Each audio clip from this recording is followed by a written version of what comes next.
في أول زيارة رسمية له تميم بن حمد يستقبل ولي العهد السعودي شخصيا. بعد زيارة ماكرون للسعودية محمد بن سلمان يسلم قاتل خاشقجي بهذه الطريقة. مصادر تكشف تفاصيل صادمة. وفد عسكري إماراتي يزور تركيا لأمر هام وعاجل. السلام عليكم وأهلا بكم في نشرة الأخبار الخليجية لهذا اليوم. يرجى الاشتراك في القناة وتفعيل زر الجرس وضغط إعجاب للفيديو لتحفيزنا. ننتقل الآن من العناوين إلى تفاصيل النشرة.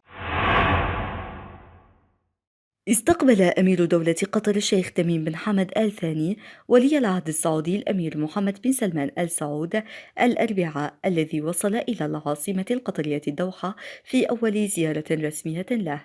وسيجري ولي العهد السعودي عدة مباحثات مع أمير دولة قطر حول العلاقات الثنائية وسبل دعمها، خاصة بعد أن شهدت تطورا كبيرا عقب المصالحة الخليجية التي جرت في يناير الماضي.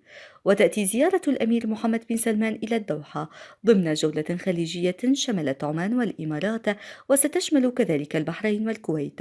وتأتي الجولة الخليجية الأولى لولي العهد السعودي منذ توليه ولاية العهد عام 2017 قبيل القمة الخليجية الثانية والأربعين التي ستقام في الرياض منتصف الشهر الجاري. أثار خبر اعتقال السعودي المقرب من ابن سلمان خالد العتيبي أحد المشتبه بهم بقضية اغتيال الكاتب السعودي البارز جمال خاشقجي جدلا واسعا وشكوكا أوسع منذ إعلانه.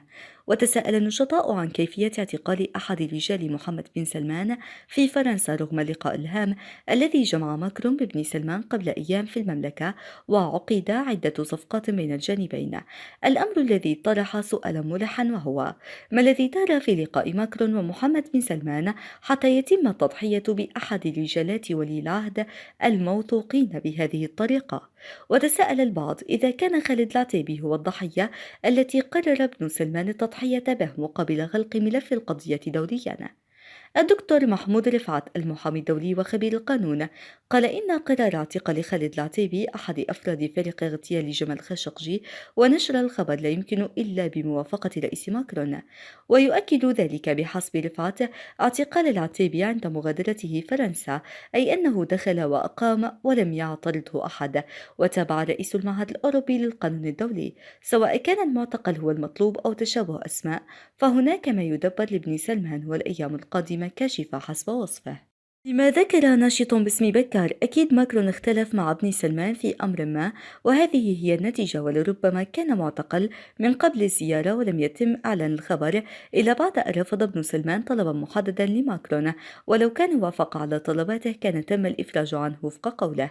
من جانبه اعتبر أبو سليمان أن خبر إعلان القبض على خالد العتيبي يعني أن زيارة ماكرون للسعودية لم تكن ناجحة حسب وصفه. ويشار إلى أنه بعد صمت مسبق أصدرت السفارة السعودية لدى باريس بيانا نفت فيه أن يكون المعتقل لدى السلطات الفرنسية خالد العتيبي ضالعا في مقتل الكاتب الصحفي السعودي جمال خاشقجي. وقالت السفارة في بيانها المنشور على صفحتها الرسمية على موقع تدوين المصغر تويتر إن اعتقال فرنسا مشتبها بقتل الصحفي السعودي جمال خاشقجي غير صحيح. وأضافت أن الشخص الذي تم اعتقاله لا علاقة له بالقضية المطروحة، لهذا تتوقع سفارة المملكة الإفراج عنه فورا.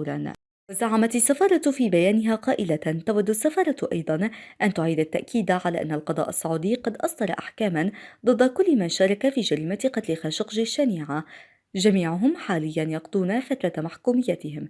من جانبه اعتبر الكاتب المصري جمال سلطان أن البيان الذي أصدرته الخارجية السعودية تعليقا على اعتقال خالد العتيبي في باريس هو كلام سلطة تعيش في عالم افتراضي. وتابع في تغريدة له بتويتر: أو نعامة تخفي رأسها في الرمال وتتصور أن الدنيا أصبحت لم تعد تراها أو يفترض ألا تراها. واختتم: الأمم المتحدة تجدد تأكيدها أمس على ضرورة محاسبة المتهمين بقتل خاشقجي. وقال السياسي والحقوقي السعودي البارز يحيى عسيري الأمين العام السابق لحزب التجمع الوطني إنه ربما لقاء ماكرون وابن سلمان أشعر MBS بالاطمئنان لفرنسا، فأرسل فأر التجارب قبل المغامرة بآخرين أكثر أهمية عند MBS. وأكد عسيلي في تغريدات له أنه على فرنسا عدم تصديق المزاعم السعودية بأن المقبوض عليه ليس نفس الشخص المتورط، مضيفا: وليتذكر الجميع حماقة النظام في عملية الاغتيال وكذبهم المتواصل بعد تنفيذ الجريمة. وشدد المعارض السعودي المقيم في بريطانيا في تغريدة أخرى على أنه بعد اعتقال خالد العتيبي يجب على السلطات في فرنسا تقديمه للمحاكمة لديها وعدم تسليمه إلى تركيا. والمشتبه به السعودي الذي تم توقيفه خالد العتيبي مطلوب من قبل الانتربول بعد مذكرة توقيف بتهمة اغتيال صادرة عن تركيا. وكان خالد العتيبي وفق وسائل الإعلام الفرنسية يستعد للمغادرة من مطار شارل دي غول في باريس إلى العاصمة السعودية رياض. من جانبها قالت إذاعة RTL الفرنسية إن مصدرا في الشرطة الفرنسية أكد نبأ الاعتقال بشأن العتيبي. خالد العتيبي البالغ 33 عام هو عضو سابق في الحرس الملكي السعودي وأحد القتلة المتهمين باغتيال خاشقجي. وذكرت الشبكة الفرنسية الإذاعية أنه تم وضع العتيبي رهن الاعتقال القضائي من قبل شرطة الجو والحدود التي تسعى لتأكيد هويته بشكل نهائي، علما أنه كان يحمل جواز سفره الحقيقي ويحاول السفر باسمه الفعلي.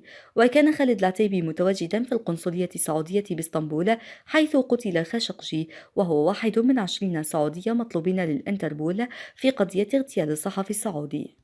وعن إمكانية تسليمه نقلت الشبكة عن مصدر قضائي قوله إن العتيبي يخضع لإجراءات تسليمه لتركيا وسيمثل أمام مكتب المدعي العام بباريس صباح الأربعاء، والذي سيبلغه بأمر التوقيف.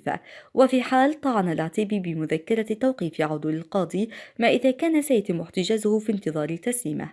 وقضت محكمة سعودية في سبتمبر 2020 بمعاقبة 8 أشخاص بالسجن لفترات تتراوح بين 7 إلى 20 عام دون الكشف عن هوية أي من المدانين. وقُبلت هذه الأحكام باستنكار واسع من قبل المنظمات الحقوقية الدولية، مؤكدين أن القضية تمت التغطية عليها برعاية أمريكية وأن ابن سلمان ورجاله أفلتوا من العقاب المستحق. كشف مصدر عسكري تركي اليوم عن زيارة أجراها وفد عسكري إماراتي إلى أنقرة في ظل التقارب بين البلدين على كافة الأصعدة. ونقلت وكالة سبوتنيك عن المصدر العسكري التركي أن الوفد الإماراتي العسكري جاء إلى تركيا لعقد مباحثات في الصناعات الدفاعية. وتأتي الزيارة العسكرية الإماراتية إلى تركيا في أعقاب زيارة ولي عهد أبو ظبي محمد بن زايد آل نهيان إلى أنقرة ولقائه الرئيس التركي رجب طيب أردوغان لأول مرة منذ 10 سنوات. وأبرمت تركيا والإمارات اتفاقيات عدة في مجالات الاستثمار بحضور محمد بن زايد والرئيس التركي رجب طيب أردوغان. انتهت نشرة اليوم، شكرا على المشاهدة ونلقاكم في النشرة المقبلة.